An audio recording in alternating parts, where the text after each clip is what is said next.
Situation as far as that's concerned, you may have fought the better competition than Chris Arreola along that line.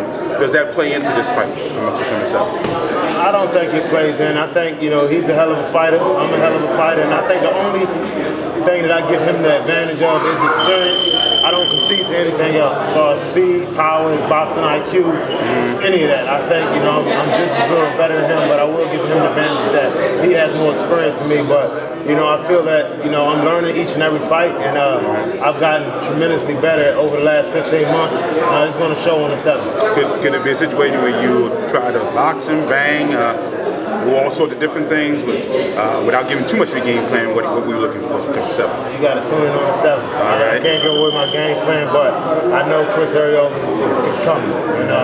I know when you fight him, one thing you got to be in shape, and that I'm going to be in shape, and I'm going to be prepared. My trainer, Andre Hunter, and I, we put together several game plans just in case he comes to the table with something different. Like I said, if you'd have asked, somebody before my last Jonathan Banks fight, what Seth Mitchell he was going to see, and they'd tell you he's going to come forward and throw a lot of punches, and I told him to switch the game plan up, so I won't fall for the same thing. If he, wants to, box, I'll be ready for that. If he wants to bang, I'll be ready for that. Good enough. We look forward to seeing you September 7th on Showtime. Seth Mitchell taking on Chris Arreola from Fantasy Strings Casino in New York, California. Thank you.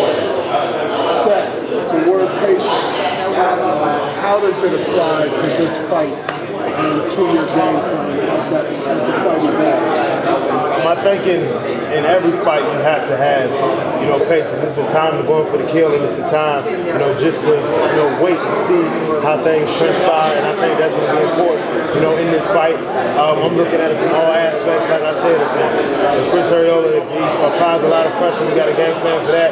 If he wants to surprise me and come out and try to box me, we got a plan for that. But patience is key in life in general, and I don't think it's any exception to the fight game. How did that manifest itself over the course of the first Jonathan Banks fight and the second Jonathan Banks fight? The first fight, you said you thought you saw some things, you went for them, and it cost you a little bit. The second fight, you kind of seemed to observe things, stayed behind the jab. You did seem to work more patience, and whether the people like it or not, you got the win, and you were able to go back and look at that fight and see, the results of yours. I think you have to, especially in this sport. It's so unforgiving. You have to learn. You have to be a quick learner. And as you know, I started late when I was almost 25 years old, and I'm still learning as we speak. But if I want to stay where I'm at, stay on top, I have to continue to learn and continue to win. So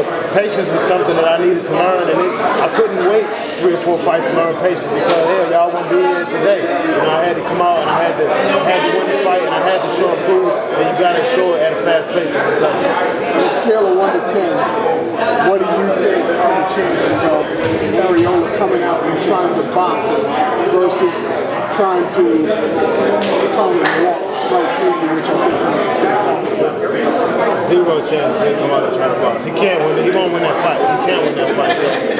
But I'm prepared for it. We're working on different game plans, but I'm confident. I don't talk a lot. I don't, put a lot of bulletin board material out there. But this is a fight that I saw happening. At the time, it would have had a lot more steam. Before he hadn't lost to Savon, I hadn't lost to Jonathan Banks, but we have it coming September 7th. But it's a fight that I, have been talking about amongst my team, and I think our styles mesh well. We complement each other. It's gonna be a great fight. Is there a little bit? I know you've said to me before that you don't really pay attention to what has been written or said by the other fighters. You made no secret just now that you've heard what he said, maybe even read what he said. Is there a little bit of a chip on your shoulder right now? I mean, a little bit, but I don't lose sleep over it. Just like I don't lose sleep over, people saying, I'm sorry and I can't fight. Man, you gotta have thick skin, callous skin in this business. If you don't, you drive yourself crazy. So, I hear the things that he's talking, and it definitely doesn't make me lose sleep. If anything, it motivates me a little bit more. But it is what it is, and we'll be ready to go on Saturday. Are you at all surprised that this fight came up so quickly? And how did it come to you? It was just the fight was proposed to me. I accepted it. I haven't turned down a fight that's been offered to me. Yeah, I haven't, felt that, my camp or my team is putting me in positions where, I can't win. We might be in positions where it's a tough fight, but that's the name of the business. That's the name of the game. I want to be in spots where the stakes are high. And this is a high-stakes fight, high-risk, high-reward. The winner moves on to, another big fight, and the loser, has to start over. And I mean, that's just what it is. It might not be fair in the eyes of many, but hey, it is. They say it's a cash-out fight. I look at it as a cash-in. It's my cash-in fight. Is there anybody on your resume that you can compare to him in any way? I think he's the best fighter that I fought. I don't think, Jonathan Banks is a different style. It's a different style. He's more laid back. He's a smarter fighter, and he's a counter puncher. But what Chris Arreola has, what we've seen thus far, him, applying a lot of pressure, letting his hands go, has a heavy punch. I think it's safe to say that he's the toughest opponent that I'm faced thus far in my career. You saw his nose get busted up in the last fight. You have a good jab. How much are you thinking about putting that jab on his nose and possibly opening it up again? That was going to be the play. Whether his nose got busted last fight or 3 fights ago, my plan is to, work behind my jab and, just keep him behind my jab and work behind my jab. So that's going to be key to the fight. Do you ever listen to any of the critics that say you haven't fought anybody of that caliber, but after the first Banks fight, when they saw you go down and they said you were pretty much, you wasn't the guy, and then you came back, and even though it wasn't the fight that people wanted to see, you came back to beat Jonathan Banks? Is it something that you think you have to prove to the fans and to the boxing world that you are, or you should be at that level with the, to face Klitschko's and those guys? I don't necessarily feel that I have to prove to them guys. Like I said, you're never going to please, people in this, everybody in this sport. People still saying Floyd handpicks his opponent, Floyd can't do this and Floyd can't do that, and Floyd is the man. He's at the top of his game, so, you're not going to be able to please everybody. The only thing I can do is continue to work hard. When I lost, I didn't cry, I didn't complain, I didn't make excuses. I came back to the gym, I saw what I did wrong, I tried to correct my mistakes and go out there and execute a game plan, and that's just what I did, and this is what I want to do now, is just continue to get better, go out there. I know I got to win the fight, you know what I mean? That's just my main focus, winning the fight.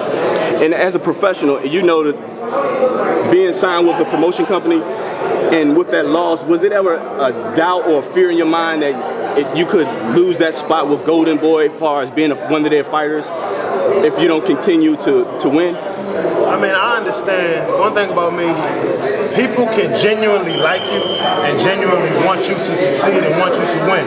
But at the bottom line, this is it's a business. You got to put up. And I understand that. It may not be fair, but that's just what it is. You got to entertain, and you got to, no matter what type of person you are, if you're not winning, if you can't keep fighting on these primetime networks, Showtime and HBO, and losing, I understand that. So if I didn't get if my next fight was on like a untelevised card, I went out there and lost. I put everything on me. My trainer didn't tell me to go out there, lunge and reach and whatever I did wrong. So I understand that it's a business and you gotta put up, or things like that can happen. It may not be fair. You might feel bad, but at the bottom line, it's a business, and I understand that. A different sort of question for you. September 7th, fall, early school season. Your kids are going back to school. How hard is it to step back from that role where you're part of, getting your kids ready for school and your daughter and stuff like that? How hard is that? It's hard, man. That's my life, man. That's what I enjoy doing. It was funny because my godmother,